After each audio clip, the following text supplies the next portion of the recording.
So what now with those other critical earnings reports looming? Let's ask our panel today. Josh Brown, he is the co-founder and CEO of Ritholtz Wealth Management. Stephanie Link, the chief investment strategist for Hightower Advisors. And Dan Ives, the Wedbush analyst who covers Tesla. Josh and Stephanie, of course, our CNBC contributors. It's great to have everybody with us. And we have a really big hour ahead. Josh, size it all up for us and also take into consideration this fight back, as I say, we had today in the market itself. Yeah, that was really an interesting afternoon session. And one of the people internally was just basically saying sometimes it's as simple as stocks don't want to go down. People should keep in mind where we are seasonally. There's a lot of demand, typically, last year being an outlier. There's a lot of demand for stocks, generally speaking, in the month of January. And we've certainly seen that in prior years. So I wouldn't be surprised to see a month like this normally.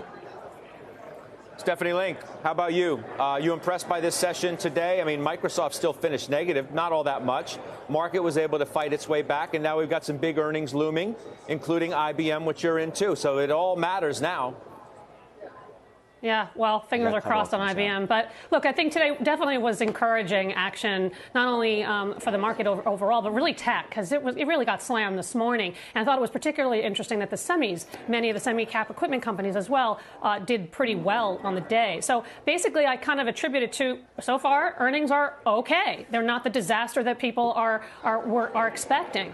19% of the companies, the S&P 500 reporting, 70% are beating, 27% are missing. The rest are in line. That's pretty decent, right? So for every Microsoft, Texas Instrument, and Verizon yesterday that you also have very good numbers out of D.R. Horton. And talking about housing, which is really sort of interesting, just given the multiplier effect, you had Schlumberger last week, which was really outstanding. Even Boeing, the headline, terrible, but the underlying metrics were very good, free cash flow. Same ditto for GE. So I think it's simply, look, we got overly negative on earnings, and the earnings story is okay. Yeah, for now. And we've got a lot in front of us today, including Tesla, Mr. Ives, which you call today, quote, one of the most important moments in the history of Tesla and for Musk himself. Why? I think it's because where we are in terms of Tesla as a company, just had the price cuts in terms of Model 3 Y. What do margins ultimately look like? We've clearly seen a massive Twitter overhang on Tesla, and really this is Musk showing that 2023 is going to be an innovation year. And what do deliveries look like? It's a fork in the road. Tesla right now is in a massive position of strength, but 2023, after a Cinderella ride, finally seeing some turbulence. I got my eyes tuned right on the fact set, waiting for these numbers to hit. And I know all of you want to know exactly what is going to happen the moment it happens. And I told you, our reporter's standing by. We're going to jump on Phil LeBeau as soon as that hits and we see the stock move. Higher interest rates, Dan, you got competition.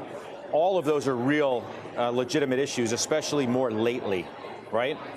No doubt, but if you look at China and you look at what they've done in the price cuts, so far, and that's been a home run coming out of the gates, that's going to be an important data point. I mean, Phil hit on it a bit, too, in terms of can they maintain sort of margins in a range the street wants to see, called 23, 24% going into 2023. Well, you used two numbers just now that are below the street, right? Phil used 26%. That's what the estimate is. Isn't, 23, 24% going to be deemed disappointing? It's really focused. Phil talked about this quarter. I'm talking about guidance for 23.